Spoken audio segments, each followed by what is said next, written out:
चलो, last class में हम कॉम्बिनेशन ऑफ सेल्स की बात कर रहे थे। तो ऊपर सीरीज कॉम्बिनेशन है ना। तो इसका ई इक्विवेलेंट क्या था, E1 प्लस E2, और आर इक्विवेलेंट क्या था, internal resistance R1 plus R2। उसी तरह जब इसको पैरेलल में लोगे तो ई इक्विवेलेंट याद रखना ही पड़ेगा, ठीक है, रख लो, ठीक है। प्रूफ हम कल करवाए थे, बट अगर आपसे नहीं हुआ है तो हम इसका रिटर्न आपसे लिख के आपके ग्रुप में डाल दें, ठीक है। तो ये हो जाएगा E1 बटे R1 प्लस E2 बटे R2, और ज़्यादा बैटरी है तो प्लस E3 बटे R3 प्लस E4 बटे R4 divided by 1 upon R1 plus 1 upon R2 and so on. R equivalent 1 upon R equivalent equal to 1 by R1 plus 1 by R2। तो ये दोनों फार्मूला तो आपको आना ही चाहिए। ये तो थोड़ा सिंपल भी है प्रूफ करने के लिए, ये थोड़ा याद रहना चाहिए, है ना। अब इसको थोड़ा सा अप्लाई करना सिखाते हैं। अप्लाई करना इसलिए सिखा रहे हैं कि इसमें एक चीज़ होता है, पोलरिटी का ध्यान रखना। हम बोले थे ना कि पोलरिटी का ध्यान रखिए, ठीक है। क्या करने का, कि पोलरिटी का ध्यान रखने का। तो सर ये चीज़ क्या है, पोलरिटी का ध्यान रखना क्या चीज़ है, बस वो इस एग्जाम्पल से हो जाएगा, ठीक है। तो जल्दी से ट्राई करो ये एग्जाम्पल। 3 वोल्ट 1 ओम इंटरनल रेसिस्टेंस, और दूसरा बैटरी है 3 ओम 1 वोल्ट, ये है 2 ओम 2 वोल्ट, ठीक है, और 1 ओम, अच्छा 1 वोल्ट, ठीक है। तो इक्विवेलेंट बैटरी बनाना है इसका इक्विवेलेंट बैटरी बनाना। जल्दी से ट्राई करो खुद से, फिर हम बताते हैं। चल, तो यहां पे अगर आप गौर से देखो, ध्यान से सुनना मेरी बात। यहां पे हम एक चीज बार बार बोल रहे थे कल, पोलरिटी, है ना। तो यहां पे देखो 2 बैटरी ऊपर सीरीज में है, नीचे 2 बैटरी सीरीज में है ना। तो अब इसका 2 इक्विवेलेंट आप लिख सकते हो, या तो ऐसे लिख दो, ध्यान से सुनना, ई इक्विवेलेंट आर इक्विवेलेंट, सिर्फ ऊपर वाले की बात कर रहे हैं। या आप इसको ऐसे लिख सकते हो, आर इक्विवेलेंट ई इक्विवेलेंट। आपको जो मानना है मानो, कोई पंगा नहीं। लेकिन अगर ये माने हो, ध्यान से सुनना, अगर ये माने हो तो जो बैटरी इस पोलरिटी में होगा वो प्लस हो जाएगा, और जो इसके अपोजिट पोलरिटी में होगा वो माइनस हो जाएगा। अगर ये इक्विवेलेंट माने हो तो जो ऐसे लगा होगा वो प्लस होगा और उल्टा माइनस हो जाएगा। ये ध्यान में रखने का। तो ऐसे चले, ऐसे चलते हैं, उल्टा आएगा तो माइनस साइन के साथ आंसर आ जाएगा, उसके लिए परेशान होने की जरूरत नहीं, ठीक है। तो ऊपर वाले के लिए लिखो, ऊपर वाले के लिए ई इक्विवेलेंट लिखोगे 3 माइनस 1, तो उसको E1 हम लिख देते हैं, E1 बराबर लिख देते हैं 3 माइनस 1, तो क्या हो जाएगा प्लस 2 वोल्ट, ठीक। और आर इक्विवेलेंट क्या हो जाएगा 4, इसमें तो कोई पंगा ही नहीं होता। इसमें E2 दोनों साइड है, तो क्या लिखोगे माइनस 3 वोल्ट। अबे घूमना कहां, इसमें लूप कहां लगाते हैं, ये अलग है बे, इसको अलग सॉल्व कर रहे हैं, इसको अलग सॉल्व कर रहे हैं पहले। तो यहां पे 2 बैटरी किसमें है, सीरीज में है, और नीचे 2 बैटरी किसमें है, सीरीज में है, और आपस में ये दोनों कॉम्बिनेशन किसमें है, पैरेलल में है, उल्लू। तो ये E2 कितना आ जाएगा माइनस 3 वोल्ट, और R2 3। अब देखो, अब जो डायग्राम बनेगा, हम इसको ऐसे मान के चल रहे हैं, ठीक है। तो ये हो जाएगा 2, और ये क्या हो जाएगा 4, ठीक। और नीचे वाले के लिए या तो यहां पे लिख दो 3, ये माइनस 3 आ रहा है ना, तो उल्टा बैटरी बनाना 3 का, या सीधा बैटरी बना के उस पर पोटेंशियल डिफरेंस माइनस 3 डाल दो, तब भी चलेगा, बात वही होगा ना। अबे तब क्रॉस करने पर माइनस 3 का डिफरेंस आ जाएगा ना। तो आपकी मर्जी, तो हम यहाँ उल्टा बैटरी ही बना देते हैं, ठीक है। मतलब रेसिस्टर इधर कर लो, कितना 3 और 3, यहां तक में किसी को कोई पंगा,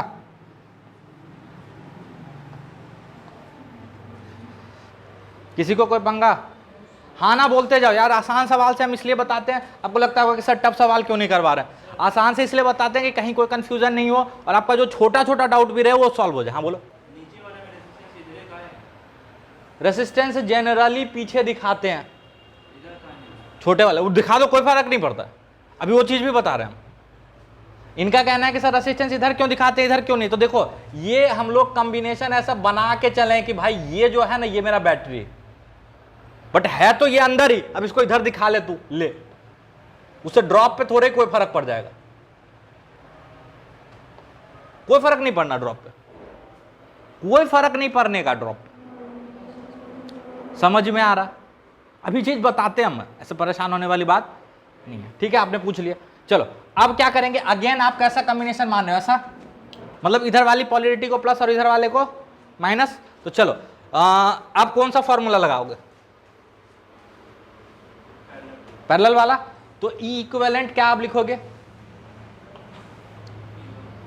E1 बटे R1 यानी 2/4 माइनस 3/3 बटे 1/4 प्लस 1/3। तो ये हो जाएगा हाफ -1 डिवाइडेड बाय, ये कितना हो जाएगा 12, 3 प्लस 4, तो ये हो जाएगा आपका -12 बाय 7/12। तो 2 से ये 6 हो जाएगा और ऐसे कर दो ऊपर 6, तो -6/7 और रेसिस्टेंस हो जाएगा आपका 12/7, 12/7। अरे हो जाएगा। तो जो आपका इक्विवेलेंट होगा बैटरी वो कुछ ऐसा बनेगा, माइनस आने का मतलब उल्टा पोलरिटी, तो ये हो जाएगा कितना 12/7। देखना कैलकुलेशन मिस्टेक पे ध्यान देना अपना। और ये कितना हो जाएगा, ये आपका बैटरी हो जाएगा कॉम्बिनेशन। अगर ये A है ये B है तो ये आपका हो जाएगा A और ये B। आई होप चीजें समझ में आ रही, और इसमें समझने के लिए बहुत कुछ है नहीं, बट फिर भी उम्मीद करते हैं कि आपको समझ में आया हो।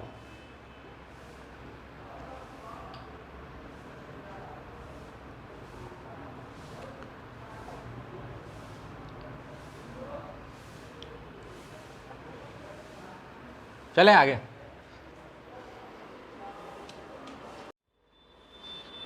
अब देखो एक चीज होता है कि कहीं कहीं पढ़े होगा आप लोग की शॉर्ट कर दिया गया, शॉर्ट सर्किटिंग है ना, तो ओवरलोड लोड के कारण भाई इधर दधा कहीं का, कहीं पे लिखे कि सर्किट के इन दोनों पॉइंट को शॉर्ट कर दिया गया, सर्किट के इन दोनों पॉइंट को शॉर्ट कर दिया गया। उसका मतलब बस एक ही चीज होता है, उन दोनों पॉइंट को कनेक्टिंग वायर से जोड़ दो।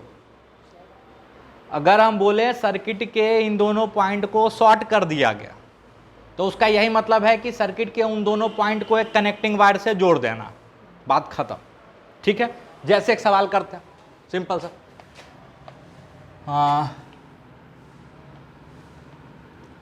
मान लो ये E1 है, ये R1 है, हम बिल्कुल जनरल हमेशा बात करेंगे। ठीक है, ये E2 है और ये R2 है। ठीक है, और एक रेसिस्टेंस है।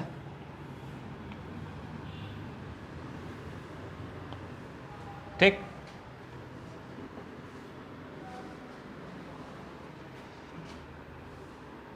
इस पॉइंट का नाम A है, इस पॉइंट का नाम B है, ये आपका रेसिस्टेंस R है। बोला कि पहले सर्किट में करंट बताओ। ठीक है, तो बहुत सिंपल सा फंडा, आराम से निकाल सकते हो करंट, है ना। हम डायरेक्ट लिख रहे हैं, उम्मीद करते हैं आप भी डायरेक्ट लिख पाओगे। आप दोनों बैटरी सेम पोलरिटी में है तो क्या लिखोगे, और बटे नेट रेसिस्टेंस, जिससे नहीं बना आई करंट ले लो, लूप रूल लगा दो, आंसर आ जाएगा। ठीक है, अरे हाँ या ना। उसके बाद बोला कि पहले तो ऐसा था, उसके बाद बोला कि A और B को शॉर्ट कर दिया गया। क्या कर दिया गया, A और B को शॉर्ट कर। अच्छा, अभी तो यही करंट पूरे सर्किट में घूम रहा होगा, I0। अब तो यही करंट घूम रहा होगा ना इस सर्किट में। अरे हाँ ना बोल। अब बोला कि A और B पॉइंट को शॉर्ट कर देना, दैट मींस कि इसको कनेक्टिंग वायर से जोड़ देना, बिल्कुल ध्यान से सुनते जाओ मेरे को, ठीक है। इसको कनेक्टिंग वायर से जोड़ देना, जोड़ दिए सर। अच्छा ये पहले में ये था विदाउट मतलब बिफोर, ये बिफोर की कहानी, ये नहीं कि सब मिक्स कर देना, बोलना सर शॉर्ट करने के बाद आंसर इतना, बाद में आंसर, है ना, आप लोग गधे हो। तो क्या करने का कि ए और बी को शॉर्ट कर दिया गया, मतलब ए और बी को कनेक्टिंग वायर से जोड़ दिया गया। अब मेरा सवाल है कि अब की बार इस बैटरी से कितना करंट गुजर रहा होगा after short circuiting. After short circuiting battery से क्या करंट गुजर रहा होगा।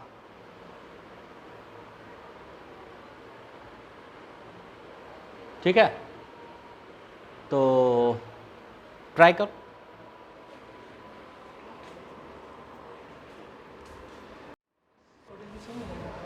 चलो चलो देखो देखो देखो देखो, मान लो अब की बार आई करंट आया, कितना करंट आया, आई करंट आया, और ये आई करंट यहां जाके दो हिस्से में बटेगा। तो मान लो इसमें I1 गया, तो इसमें I माइनस I1 गया। यहां तक में कोई दिक्कत? अरे यहां तक में कोई दिक्कत है?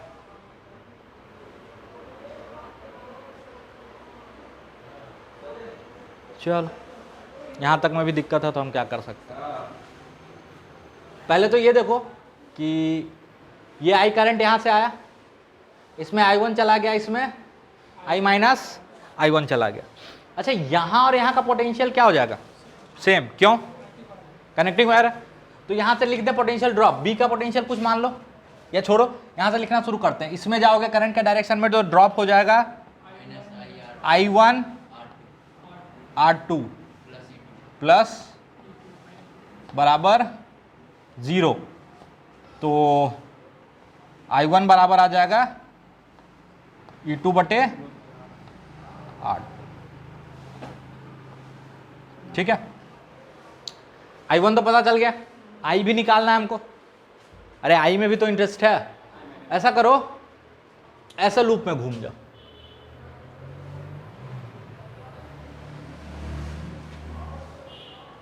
घूम सकते हैं, अरे घूम सकते हैं, तो घूम जाओ। यहां से शुरू करो, यहां कितना करंट है I, तो minus I R1 plus E1 minus IR minus IR, इसमें कोई ड्रॉप नहीं होगा, कनेक्टिंग वायर है। और फिर यहां पहुंच गए बराबर 0। अरे हो जाएगा, तो यहां से आ जाएगा E1 upon R1 plus R बराबर I। तो I भी निकल गया, I1 भी निकल गया। कहां पे बाबू, यहां से चले और यहां जा रहे हैं, यहां और यहां का पोटेंशियल सेम, तो पोटेंशियल ड्रॉप क्या होगा, because it is connected through a connecting wire. वैसे नहीं सोचने का, शॉर्ट का मतलब ही होता है जैसे ही कनेक्टिंग वायर से आप कनेक्ट करोगे ना, कनेक्टिंग वायर में पोटेंशियल ड्रॉप कितना होता है पहले बताओ। इस वायर और उस वायर से मत सोचो, बस इतना सोचो कि पोटेंशियल पॉइंट की प्रॉपर्टी है, ध्यान सो, वो रास्ते पे डिपेंड नहीं करता। ठीक है, इसमें रेसिस्टर है तो बैटरी भी तो है,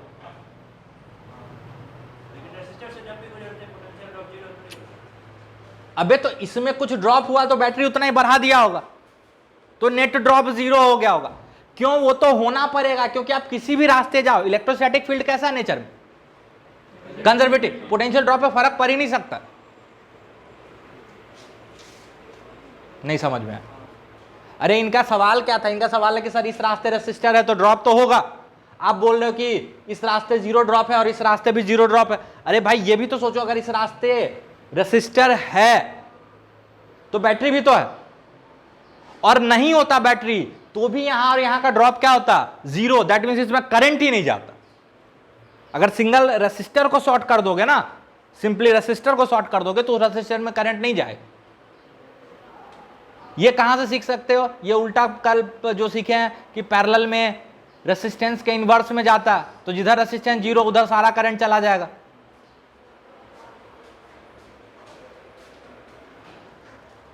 हर छोटी छोटी बात को पकड़ो और हम बताएंगे आपको जहां भी कंफ्यूजन लगे। इसलिए हम कोई बहुत बड़ा लेंदी सर्किट नहीं लेते हैं जनरल एग्जांपल में,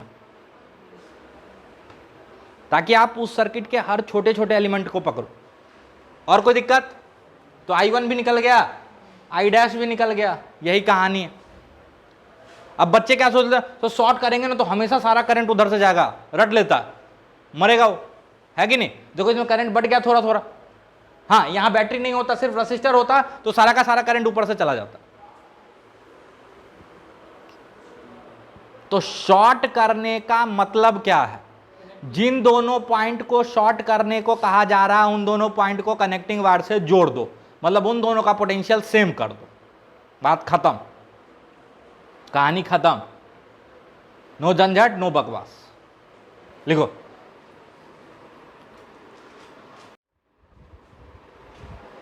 एच.सी. Verma, example number 14, chapter number 32, page number क्या है? 190। ट्राई करो जल्दी से, फिर इसका सॉल्यूशन बताते हैं। देखो सवाल में कोई खास दम है नहीं, इधर से देखते जाओ। 3 और 3 किस में है? सीरीज में, तो ये क्या बन जाएगा? 6। तो 6 और 6, 6 और 6 पैरेलल में, 6 और 6 पैरेलल में, क्यों? पोटेंशियल सेम है दो अक्रॉस, तो 6 6 का 3, 6 6 का 3,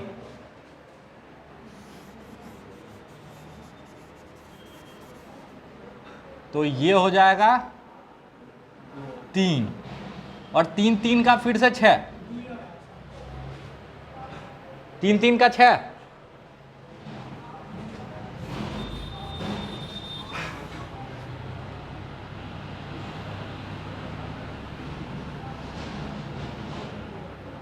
छः छः का 3,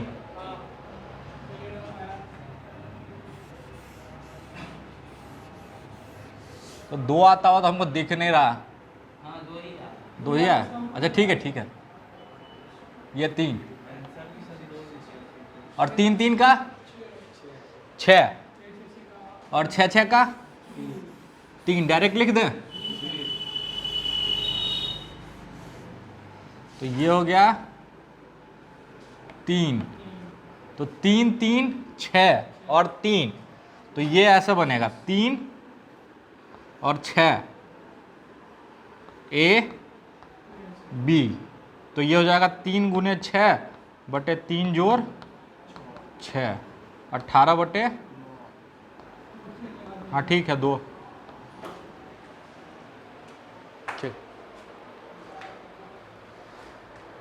एग्जाम्पल नंबर 15 ट्राई करो। ठीक है, पहले तो 15 ट्राई करो, फिर उसमें कुछ खास बातें हैं उस पर बात करेंगे। ठीक है,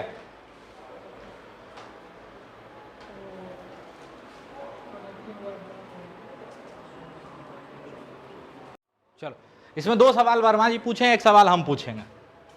ठीक है, 2 सवाल वर्मा जी पूछे, एक सवाल हम पूछेंगे। उनका 2 सवाल है कि पहला कि जब ये स्विच खुला हुआ था, ये रास्ता खुला हुआ था तो इक्विवेलेंट रेजिस्टेंस बताना, जब ये रास्ता बंद कर देंगे तो इक्विवेलेंट बताना, है ना। तो जब ये रास्ता खुला हुआ है तो इक्विवेलेंट बहुत आसानी से निकाल दोगे, 6 12 18, 12 6 18। अबे इसको मिटा ही दो ना, लो, जब करंट नहीं है तो किसी काम का नहीं है, तो वो सीरीज में और सीरीज में आपस में पैरेलल में, तो 18 18 का 9 हो जाएगा, 9 ही होगा ना। तो पहला का आंसर आ गया 9।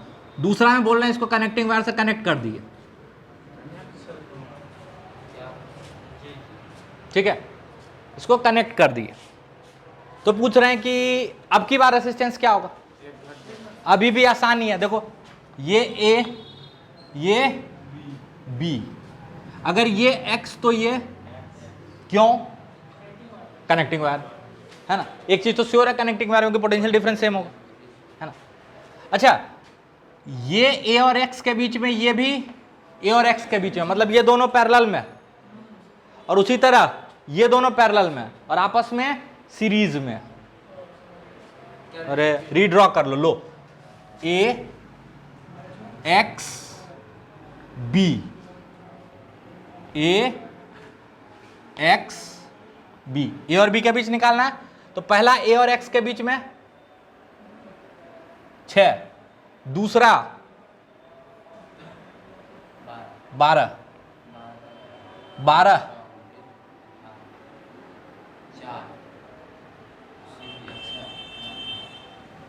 12 6, तो 6 12 का कितना होगा?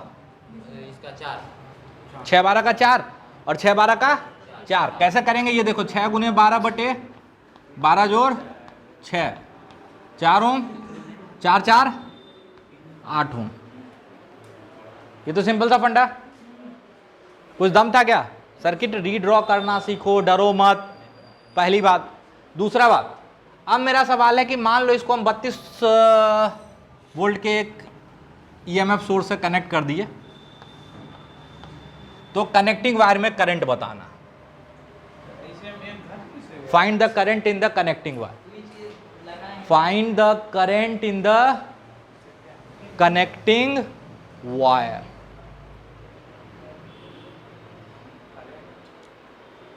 Find the current in the connecting wire. Try करो, ये मेरा सवाल है।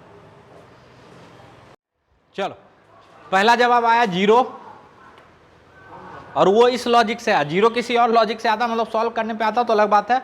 उनका लॉजिक है कि सर इसमें पोटेंशियल ड्रॉप 0 है तो करंट 0 होगा। V = IR कनेक्टिंग वायर के लिए काम करता है क्या? अबे ये भी 0, ये भी 0, इससे क्या रिजल्ट आएगा? हम तो बार बार बोल रहे हैं कि V = IR कनेक्टिंग वायर पे काम ही नहीं करता। अबे न्यूटन्स लॉ मासलेस पुली पे लगाते थे क्या हम लोग? मासलेस पुली का एक्सेलरेशन निकालने के लिए न्यूटन्स लॉ काम करता था, या मासलेस ऑब्जेक्ट का एक्सेलरेशन निकालने के लिए न्यूटन्स लॉ काम में आया कभी?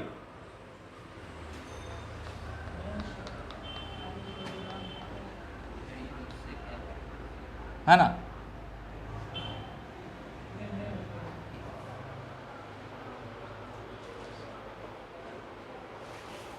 कभी निकालेगा इसे? कंस्ट्रेंट आता था पिक्चर में।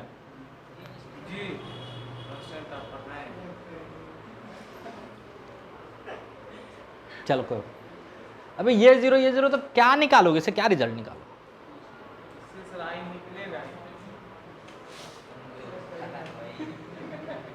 और उसमें क्या हो जाता था पता है? अगर मासलेस ऑब्जेक्ट है तो उस पर नेट फोर्स 0 होना पड़ेगा हमेशा। उसका भी एक लॉजिक था। क्या लॉजिक था? कि अगर उस पर नेट फोर्स 0 नहीं हुआ, ध्यान से सुनना, तो ये हो गया फाइनाइट और डिवाइडेड बाय मास। ये है फाइनाइट डिवाइडेड बाय मास, तो acceleration will be tending to infinite. That's why हमेशा बोलते थे कि मासलेस ऑब्जेक्ट है तो उस पर नेट फोर्स तो 0 होना पड़ेगा। अरे होना पड़ेगा, बहुत मेहनत से सब समझाए थे। जिसमें स्प्रिंग वाला भी कहानी था, है ना, कि स्प्रिंग पे, एक आइडियल स्प्रिंग पे हमेशा नेट फोर्स 0 होता, हमेशा। क्यों? नहीं तो फिर इनफाइनाइट एक्सेलरेशन हो जाएगा।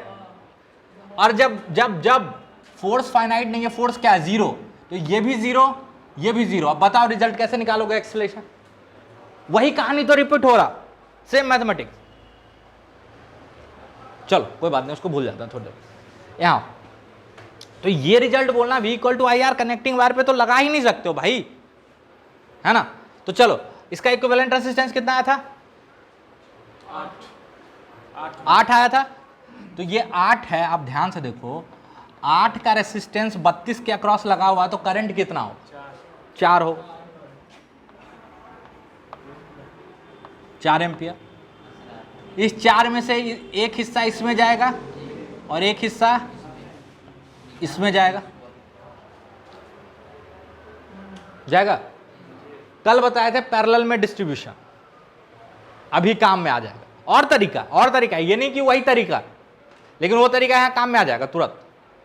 ये दोनों पैरेलल में है, पैरेलल में है, तो करंट का जो डिस्ट्रीब्यूशन होगा I1 इज टू I2, ये क्या हो जाएगा 12/6, यानी I1 is equal to 2 I2, अरे I1 इक्वल टू 2 I2, और I1 प्लस I2 बराबर 4, तो 3 I2 बराबर 4, I2 बराबर 4/3, तो इसमें करंट जाएगा 4/3 और इसमें जाएगा 4 - 4/3,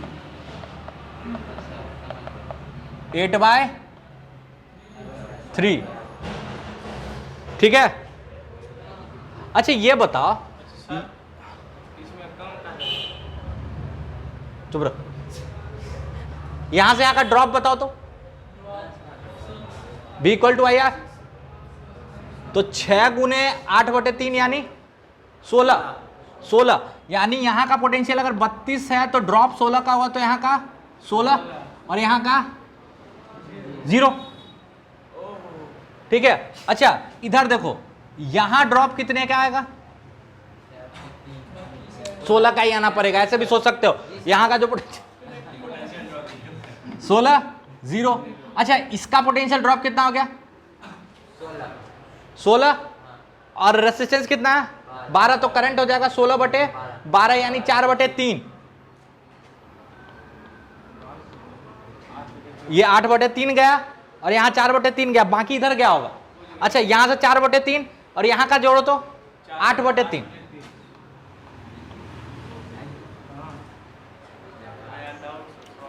मतलब 8/3 करंट यहां से गया, जिसमें से 4/3 यहां गया और 4/3 यहां गया, और नीचे से आया 4/3 4/3 4/3 मिलकर 8/3 बन गया, तो इसमें से कितना आया 4/3। कुछ नहीं समझ में आ रहा, हाँ बोलना, कहां दिक्कत हमको बोलो, उसको नहीं आता।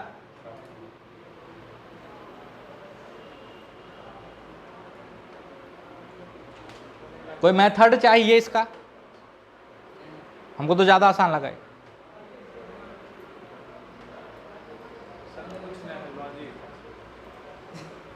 समझ में आया, अरे समझ में आया। अच्छा ये 4/3 और 4/3 ये कहां से आया, जंक्शन रूल बे, करंट मर्थ हो रहे क्या रास्ते में, तो समझ में आया। कनेक्टिंग वायर पे कभी भी V इक्वल टू IR नहीं लगाते हैं, इसीलिए जब हम किरचॉफ जंक्शन रूल लगाना सिखाएंगे, आगे भी एक बार यूज भी किए हैं, तो हम हमेशा कट किसको करते थे और बोले भी थे कि ये कनेक्टिंग वायर को कट नहीं करेगा, क्योंकि कोई फायदा नहीं होगा, वहां से कोई क्वेश्चन नहीं आने वाला, 0 इक्वल टू 0 इंटू समथिंग। समझ में आया। लिमिटेशन किसका बताएं बे, ओम लो का लिमिटेशन, Ohm law is only valid for ohmic resistance. अब तेरे को ओमिक ही पढ़ना, ठीक है, नॉन ओमिक जो है ना वो देगा तो पैसेज के फॉर्म में देगा कि देखो भाई फलाना नॉन ओमिक है, ऐसे ऐसे बिहेव कर रहा है ना, उसका कुछ कहानी लिख के देगा, ठीक है, क्योंकि जो पैराग्राफ में सिचुएशन जनरली आता है वो आउट ऑफ सिलेबस वाला पार्ट ही आता है। आईआईटी में जो पैराग्राफ में आता है ना वो आपके सिलेबस का हिस्सा नहीं होता, लेकिन वो आपके सिलेबस के ही कॉन्सेप्ट से बनने वाला होता है, ठीक है, लेकिन उसको थोड़ा सा अलग कहानी के फॉर्म में देता है। जैसे एक बार आईआईटी में पूछा instantaneous centre of rotation, technically वो आपके सिलेबस में नहीं, लेकिन वो कहानी के रूप में दिया, तब से लोग पढ़ा रहे हैं, टॉपिक ही बना दिए, बट वो आपका सिलेबस का हिस्सा नहीं है। उसी तरह एक बार कॉरियोलिस फोर्स दे दिया, ठीक है, हम बोले ना कॉरियोलिस फोर्स आपके सिलेबस का हिस्सा नहीं है, लेकिन घुमा फिरा के कॉरियोलिस फोर्स कैसे लगता है, कैसे काम करता है, उसका इक्वेशन क्या होता है, सब लिख दिया, बस आपको उसको अप्लाई करना है। तो जनरली जो पैसेज और पैराग्राफ वाला जो क्वेश्चन होता है ना आईआईटी में, उसमें इतना बड़ा पैराग्राफ देता है डराने के लिए, ठीक है, इतना बड़ा। आपका होशियारी क्या, उसमें से बस जो इंपॉर्टेंट इंफॉर्मेशन है उस पर लाइन लगाते जाओ, बात खत्म। ठीक है, उसको अलग लिख लो कि भी कितना दिया, ओमेगा क्या दिया, फलाना कोरोलिस फोर्स का इक्वेशन क्या दिया, लगा। समझ में आया? क्लास में बात कर लो, पहले ये लिखो ना। जी सर और दांत सर लिख लिए। चलो तो अगला करते हैं, व्हीटस्टोन ब्रिज टॉपिक लिखो। व्हीटस्टोन ब्रिज, चलो ऐसे तो प्रूफ वर्मा जी भी दिए हैं, बट चलो फिर से कर लेते हैं एक बार, है ना। व्हीटस्टोन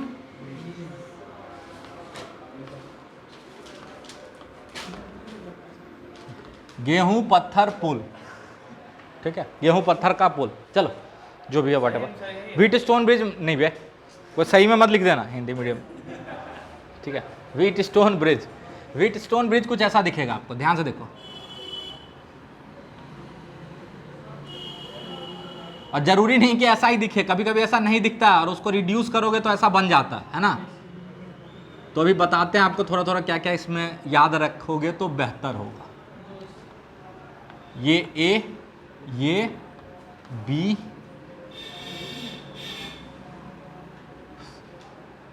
सी, डी, ये मान लो R1, ये मान लो R2, ये मान लो R3, ये मान लो R4, ठीक है, वो मान लो R5, ठीक।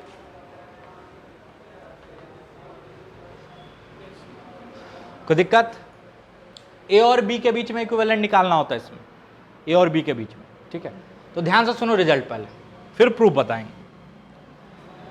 रिजल्ट क्या बोलता है कि अगर इसका रेशियो और इसका रेशियो बराबर हो जाए, यानी अगर R1 by R3 is equal to R2 by R4, that is equal to मेरे हिसाब से R1 R4, this into this और दिस इंटू दिस बराबर हो जाए R2 R3 के, तो C और D का पोटेंशियल हो जाता है सेम।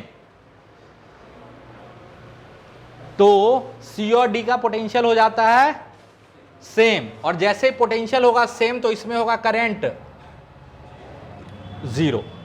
ध्यान से सुनना, अगर R1 R4 बराबर हो जाए R2 R3 के, तो C और D के बीच का पोटेंशियल हो जाता है सेम।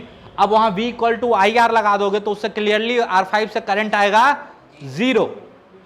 कोई दिक्कत? जैसे ही करंट आएगा 0, अब तो बहुत आसान सर्किट है, ये सीरीज में, ये सीरीज में, आपस में पैरेलल में,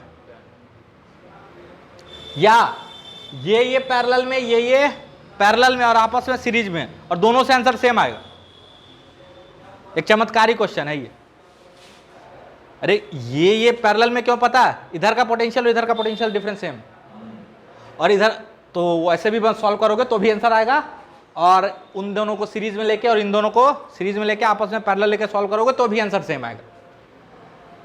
इसको बोलते हैं बैलेंस्ड व्हीटस्टोन ब्रिज। क्या बोलते हैं? बैलेंस्ड। अच्छा, जब भी 5 रेसिस्टर का गुच्छा मिले, 1 2 3 4 5, तो एक बात दिमाग में क्या खटकना चाहिए? Wheatstone bridge. पहचानने का एक तरीका, पहचानने का एक तरीका कि जब 5 रेसिस्टर का कॉम्बिनेशन मिले तो एक बार दिमाग लगाओ कि हां शायद व्हीटस्टोन ब्रिज हो सकता है। हो ही जरूरी नहीं है, हो सकता है। कंफर्म करने का तरीका R1 R4 बराबर R2 R3,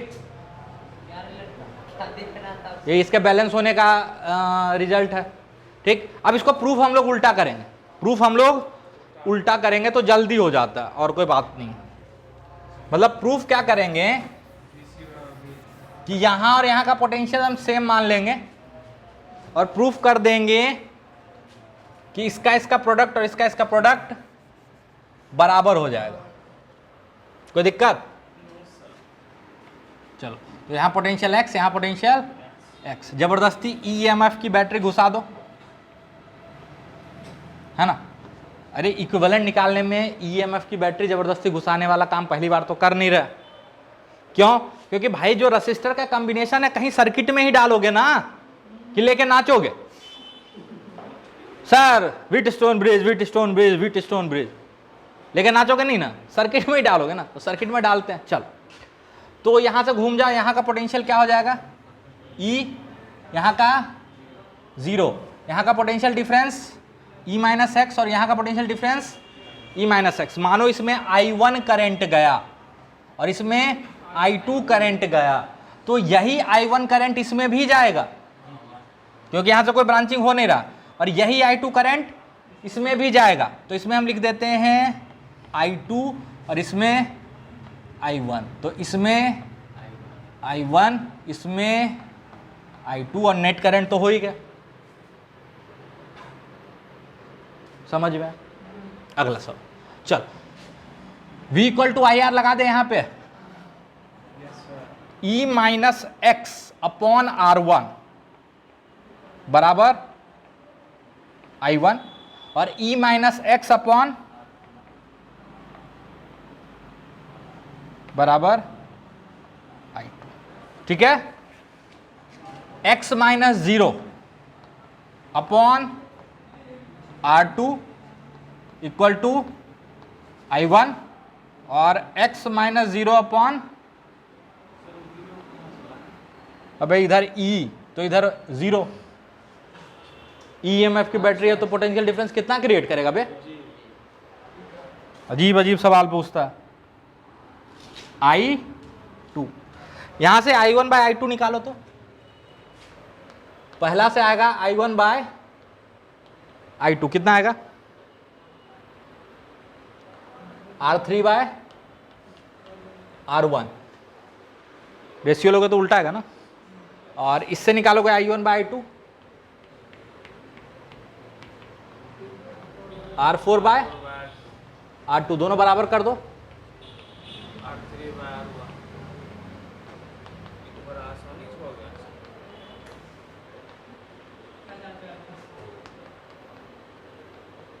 प्रूफ हो गया, प्रूफ हो गया।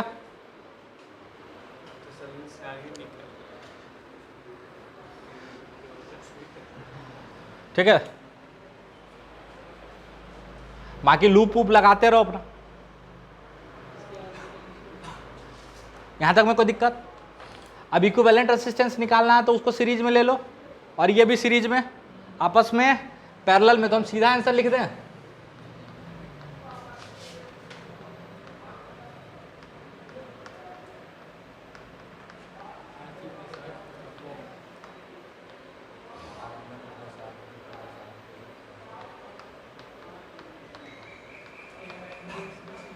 ब्रैकेट में इसलिए डाल दिए कि आपका दिमाग थोड़ा जल्दी काम कर जाए।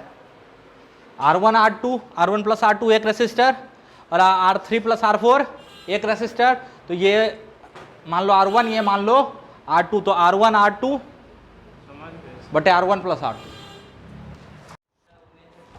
एग्जाम्पल नंबर 18 बना।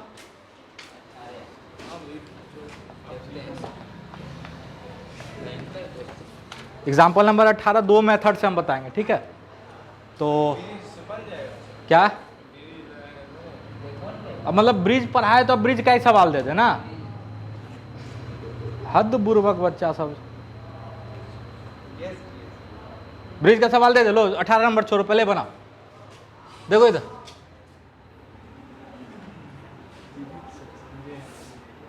नहीं तू ब्रिज ही पहले बना ले, वो भी नहीं बनेगा, हम पक्का पता है।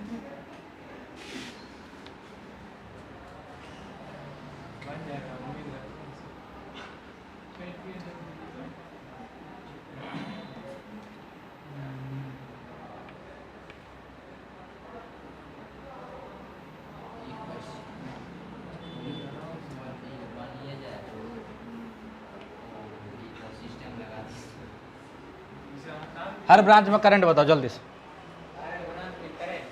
हाँ, तो देखो ये सीधा सा हम बता देते, देखो 5 या 15, 5 या 15, 8 से करंट नहीं जाएगा। अरे 8 से करंट नहीं जाएगा, नहीं जाएगा ना, तो टोटल उधर बचा 5 3 8 और 5 3 8, 8 8 4, तो ये 32, V equal to I R, तो 32 बटे 4, तो करंट हो गया 8, 8 में से 4 ऊपर जाएगा 4, नीचे से जाएगा, सॉल्व हो गया, है ना? गलत है, अबे ये व्हीटस्टोन ब्रिज ही नहीं है sir. Wheatstone bridge, Wheatstone bridge check कर रहे थे सर, आप बोल दिए पीछे। अभी पढ़ाए बस, व्हीटस्टोन ब्रिज। ओ सर, यस सर, नहीं। गधा कहीं का, इसीलिए उसको बोले तक चुप रहो। नहीं तो 18 नंबर एग्जाम्पल, सिंपल सा सवाल है बे, ऊपर सीरीज, पैरेलल, सीरीज, सब पैरेलल, सीधा सवाल है। व्हीटस्टोन ब्रिज, व्हीटस्टोन ब्रिज, तो कहीं चेप देंगे, एक तुरंत आंसर आएगा। देखो कैसे आएगा, ये 5 3 8 8 8, वो भी नहीं करना, सॉल्व भी नहीं करना, सॉल्व भी नहीं करना। 32 0 सब पैरेलल में है, तो इसमें से 4, इसमें से भी 4 और इसमें से भी 4, खत्म। अरे सबके अक्रॉस पोटेंशियल डिफरेंस सेम है ना, और सबका रेजिस्टेंस 8 है ना, खत्म। व्हीटस्टोन ब्रिज, व्हीटस्टोन ब्रिज से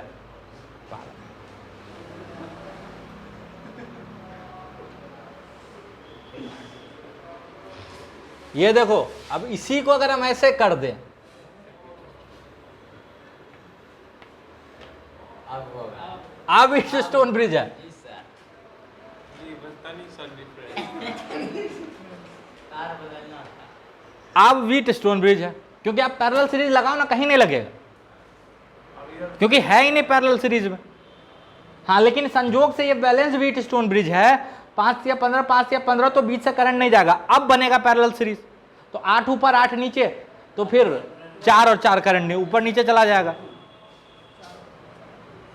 समझ में आया? तो हमेशा दांत निकालने से काम नहीं चलेगा। व्हीटस्टोन ब्रिज, हाँ, तब भी तो गलत हुआ। तो होश में रहने का, क्या कि मास्टर तुरंत पटक देगा। चलो अब 18 नंबर कर लो, कि फिर बेइज्जती करवाना।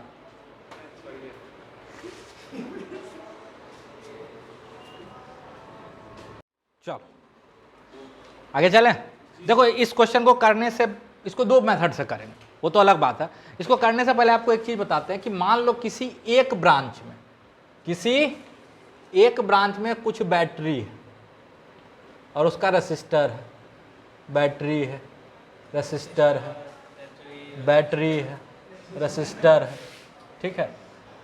सबका वैल्यू भी डाल देते हैं। ये मान लो A है, ये मान लो B है। एक ब्रांच की कहानी कर रहा है, ये 4 वोल्ट है, ये 2 वोल्ट है, ये 6 वोल्ट है, ठीक है, 2 ओम है, 2 ओम है, 3 ओम है, ठीक है।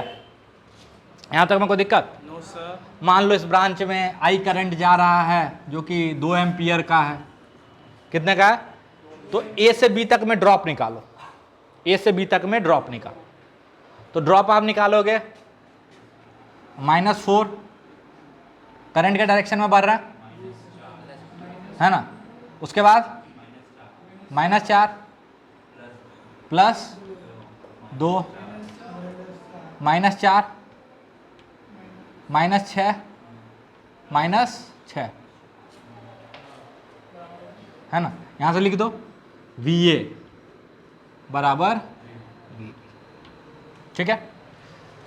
हम मान के चल रहे हैं कि A बड़ा है B छोटा, तो अगर पॉजिटिव में आ गया तो समझना ड्रॉप सही है ना। चलो, तो ये -4 -4 कितना हो गया? -12 -24 2 -22, तो VA माइनस VB 22 होगा। अब एक काम करके देखना, हम कर नहीं रहे। एक बैटरी को उधर ले जाना, रेसिस्टर को इधर ले जाना, या सारा रेसिस्टर को एक साथ रख लेना, इसी ब्रांच में, अलग अलग नहीं करने का। इसी ब्रांच में सारा रेसिस्टर को एक साथ रख लेना, सारा बैटरी को एक साथ रख लेना, या रेसिस्टर बैटरी को उल्टा पुल्टा कर, मतलब पलट मत देना पोलरिटी में। इसको इधर कर लेंगे, इसको इधर कर देंगे, इसको इधर कर देंगे, तो इससे कोई भी चेंज नहीं आएगा। मतलब सिंगल ब्रांच में रेसिस्टर और बैटरी को इंटरचेंज करने से कोई फर्क नहीं पड़ता। ये एक गूढ़ ज्ञान आपको मिला है ना। अब इसको यहां यूज कर देंगे हम। देखो ये 1 वोल्ट पोलरिटी इधर और 2 वोल्ट पोलरिटी इधर, तो मेरे हिसाब से अगर देखो ये 2 वोल्ट इधर की पोलरिटी और 1 वोल्ट इधर की पोलरिटी, तो हम इसको लिख देते हैं -1 वोल्ट इधर की पोलरिटी, और इस बैटरी को हटा दिए। कोई दिक्कत? अरे दोनों बैटरी को साथ ले लिए और रेसिस्टर को साथ ले लेते हैं, 2 1 3, और इस रेसिस्टर को भी हटा दिया। यहां तक में कोई दिक्कत? इसमें देखो 1 वोल्ट 3 वोल्ट, तो इसको हम 2 वोल्ट कर देते हैं, इधर की पोलरिटी है ना, और सारा रेसिस्टर एक साथ ले लेते हैं, 3 और यहां कितना था? 1 था, तो इसको कंबाइंडली हम क्या लिख सकते हैं? 4 ओम। देखो उसी सवाल को कितना आसानी से सॉल्व करता है, वो भी सॉल्व किए हैं लेकिन वो केवीएल लगा के घूम घूम के किए हैं ना, 2-4 इक्वेशन है। अपना देखो कितना आसानी से हो जा रहा है, ध्यान से सुनना।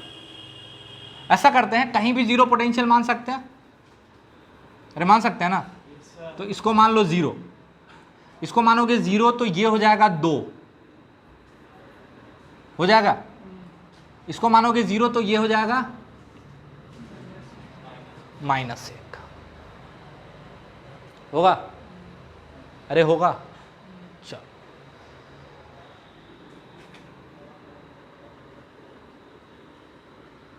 इसका पोटेंशियल नहीं जानते हैं, एक्स को बड़ा मान के लिख दें, किरचॉफ्स जंक्शन रूल, सारा करंट ऐसे निकलता हुआ आएगा, तो नेट करंट क्या हो जाएगा? 0। तो x minus -1/3 plus x minus 0/2 plus x minus 4 बराबर 0 बराबर, अरे नेट आउट गोइंग या नेट इनकमिंग करंट तो 0 होगा ना। चलो तो 12 से मल्टीप्लाई कर दें थ्रू आउट, तो ये हो जाएगा 4x प्लस 4, ये हो जाएगा 6x प्लस ये हो जाएगा 6x माइनस 6। देखना कैलकुलेशन मिस्टेक नहीं हो, ठीक है। तो x कितना आ जाएगा बताओ? 6 6 10 14, गड़बड़ हो गया ना, इधर आना चाहिए 3, इधर 3 होगा ना बे।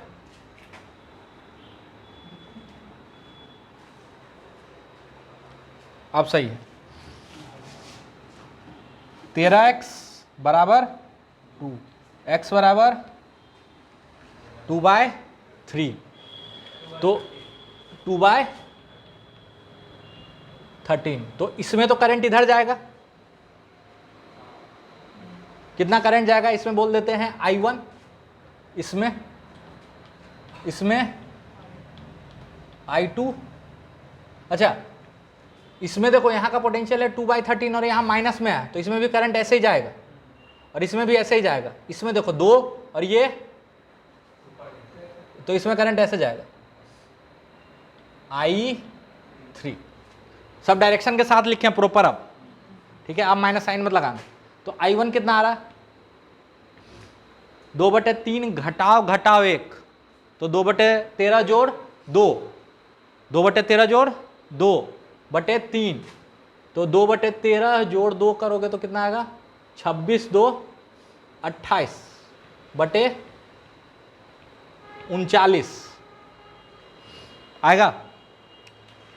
अरे आएगा, पता नहीं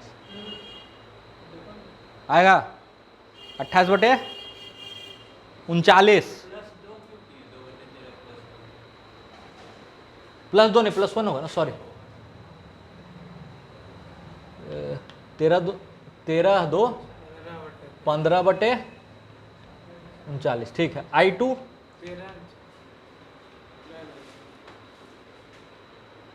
कुछ गड़बड़ की है क्या? रेसिस्टेंस है बे। अगला क्या आ जाएगा? I2 2/13/2, 2/13/2, तो कितना आ जाएगा? 1/13, तो इसको लिख सकते हैं 3/39, है ना, ताकि नीचे बराबर रहे सब में। और I3 बताओ 2 घटाओ 2/13/4,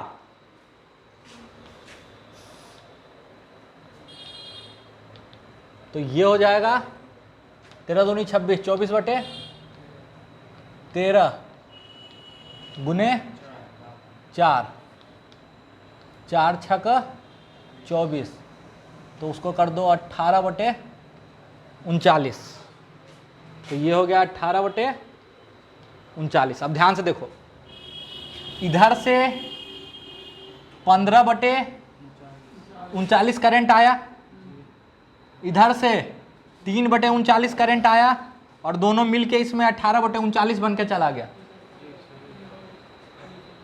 अरे चला गया। अच्छा, अब हर ब्रांच में करंट आपको पता है इंडिविजुअली, हर ब्रांच में इंडिविजुअली करंट पता है, और अगर हर ब्रांच में इंडिविजुअली करंट पता है तो किसी भी बैटरी के अक्रॉस ड्रॉप पूछे हम बता सकते हैं। किस बैटरी के अक्रॉस पूछा है? बुक दे दो।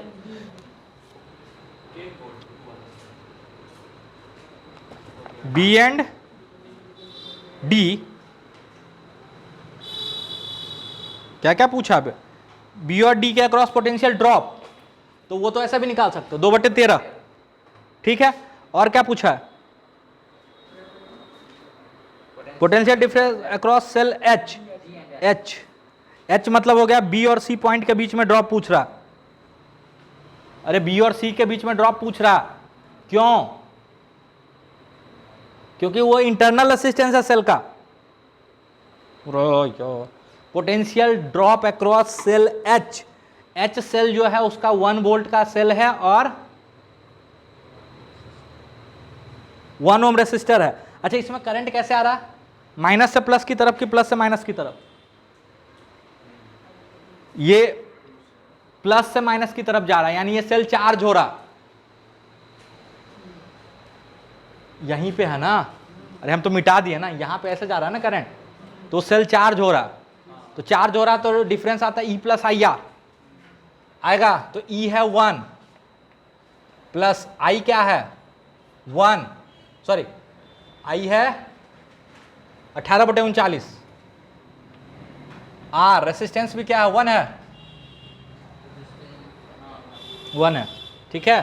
तो ये आ गया 18/39 जोड़ 1, कितना आएगा 57 यही आंसर है।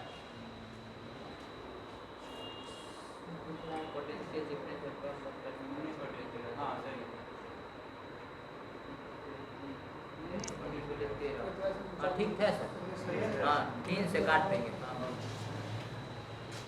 काट देते हैं।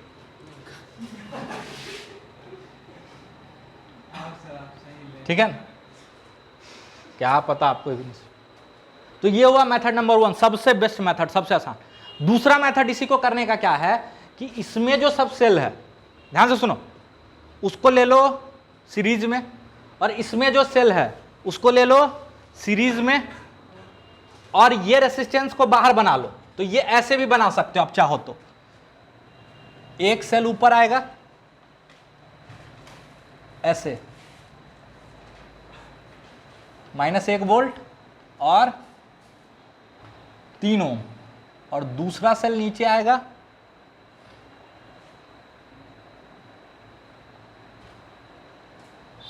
दो वोल्ट और 4 ओम, और एक रेसिस्टेंस ऐसे आएगा, ये बीच वाला। अरे बस इसको बाहर निकाल लिए 2 ओम, इससे भी सॉल्व होगा।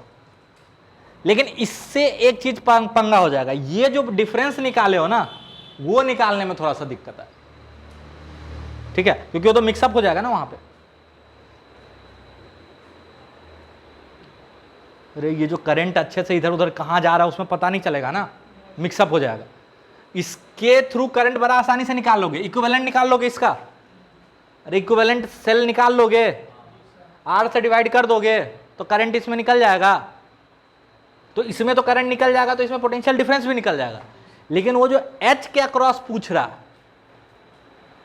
वो निकालने में दर्द होगा, अब इसमें H दिख ही नहीं रहा ना, ठीक है, तो फिर आपको इसमें भी करंट इसमें भी करंट पता करना पड़ेगा, तब जाके पता चलेगा कि कौन सा ब्रांच कहाँ, सब नाम यहाँ अच्छे से लिखना पड़ेगा, है ना। तो इसके थ्रू निकालने के लिए तो ये भी मेथड काम कर जाएगा सटाक से, है ना। नहीं समझ में आ रहा, अरे इसके थ्रू करंट निकालने के लिए इसका इक्विवेलेंट ईएमएफ इक्विवेलेंट रेजिस्टेंस निकाल के सेल से रिप्लेस कर दोगे, ई इक्विवेलेंट आर इक्विवेलेंट, तो नेट करंट आ जाएगा ई इक्विवेलेंट बटे आर इक्विवेलेंट प्लस आर। तो करंट मिल गया, करंट मिल जाएगा तो क्या मिल जाएगा, ये बी और वो डी है ना, बी और डी के बीच पोटेंशियल डिफरेंस मिल जाएगा, क्योंकि ये होगा बी और ये होगा डी। करना खुद से करना, ये वाला जीएच निकालने में तकलीफ आएगा, क्यों, फिर उससे फिर इंडिविजुअली करंट निकालना ही पड़ेगा, है ना। तो फिर जंक्शन रूल लगाना ही पड़ेगा या लूप रूल कोई तो लगाना ही पड़ेगा यहाँ पे, तो उससे बेहतर वो है, वहां ज्यादा छेड़खानी नहीं किए सर्किट में। लेकिन हाँ, हिम्मत होनी चाहिए अब आप में कि दोनों तरह से सर्किट को रीड्रॉ कर सके, ये बहुत इंपॉर्टेंट पार्ट। सर्किट में जब तक सर्किट से खेलना नहीं सीखोगे, है ना, उसको रीड्रॉ करना नहीं सीखोगे, कॉम्प्लिकेटेड को आसान बनाना नहीं सीखोगे। देखो दोनों सर्किट है इक्विवेलेंट, और जो था वो भी इसी के इक्विवेलेंट। वर्मा जी क्या किए, वो तो और कुछ भी चेंज नहीं किए सर्किट में, वो सीधा दोनों में लूप लगा दिए। 3 अननोन 3 इक्वेशन बनेगा, तो एक अंदर से एक इधर से और एक पूरे में लगा दो, उससे भी बनेगा। घर पे कर लेना, अरे इसमें करंट मान लेना I1, इसमें मान लेना I2, इसमें मान लेना I3, एक लूप इधर घुमा देना, एक लूप इधर घुमा देना। अच्छा, जनरली हम लोग क्या करते हैं, एक लूप ऐसे घुमाते हैं ना, तो एक लूप ऐसे घुमाते हैं। अब बोलोगे सर ऐसा क्यों करते हैं, इस वाला जो करंट है ना, कॉमन पोटेंशियल डिफरेंस वाला, वो कट जाता है दोनों इक्वेशन में। ऐसा कोई रूल नहीं है, अरे जैसे इधर जाओगे तो करंट के अलॉन्ग जाओगे और इधर से आओगे तो करंट के अपोजिट आओगे, तो एक में प्लस आएगा एक में माइनस आएगा, तो वो कैंसिल आउट हो जाता, ठीक है। तो इसीलिए क्या करो, एक लूप ऐसे घुमा, एक लूप ऐसे घुमा और एक लूप पूरे में घुमा लो, उससे भी बनेगा। 3 अननोन 3 इक्वेशन, कुछ भी नहीं समझ। या ऐसे ही बना लो, इसमें I1 मान लो, इसमें I2 मान लो, इसमें I1 माइनस I2 मान लो, 2 अननोन, तो 2 अंदर में ही काम चल जाएगा। जैसे मर्जी है करो, बट खेलो, सर्किट के साथ खेलो, जितना खेलोगे उतना कॉन्फिडेंस बढ़ेगा। समझ में आया, समझ में आया पक्का। तो सारा मेथड करके देखना, ये मेथड फिर से करना, ये मेथड फिर से करना, वर्मा जी वाला मेथड फिर से करना, और देखो अपने आप आपको दिखेगा कि हाँ I am getting confidence. Easy तो कुछ नहीं है भाई, तो तुरंत लपेट लेंगे। ईजी तो बोलने का ही नहीं, जेई का प्रिपरेशन ईजी हो ही नहीं सकता, ठीक है।